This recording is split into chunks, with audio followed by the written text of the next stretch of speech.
बरं आहे ना, त्यांच्या दोघांच्या पक्षासाठी चांगली गोष्ट आहे. तर महाराष्ट्राचं किती हित चांगलं होईल, काय साध्य होईल, आणि ते मुद्द्यावर एकत्र होत आहे का राजकारणासाठी एकत्र होत आहे हा विषय आहे ना.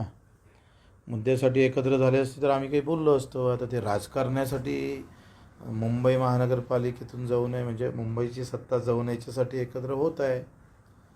तर ते कुठले मुद्दे घेऊन एकत्र होत आहे ते खरं तर आलं पाहिजे. मुद्द्यावर एकत्रीकरण होते, फक्त मुंबई आपल्याला घ्यायची आहे याच्यासाठी एकत्रीकरण होते ते काही निश्चित नाही आहे. नाही, काही सांगता येत नाही वेळेवर काय होतं आहे का. ह्या व्यक्तिगत ज्या निवडणुका आहे नगरसेवकाच्या, ह्या ज्या निवडणुका ह्या पक्षाच्या बलावर होतच नाही, ह्या त्याच्या व्यक्तिगत कार्यशैलीवरच होते.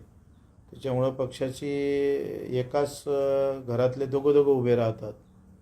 एक मनसेकडून राहीन, एक शिवसेनेकडून, एखादा त्याच्याच घरातली सोनगिन भाजपकडून राहील. त्याच्यानं वेळेवर कशा उमेदवार येतात त्याच्यावर खूप अवलंबून असतं ना.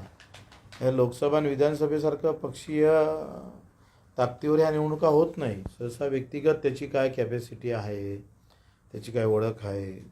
कारण जितकं तुम्ही खाली निवडणुका जाण तेवढ्या त्या व्यक्तिगत पातळीवर जातं. जेवढं वरते जाण तेव्हा ते पक्षीय बलावर जातं. विचारून सांगतो मी तुम्हाला.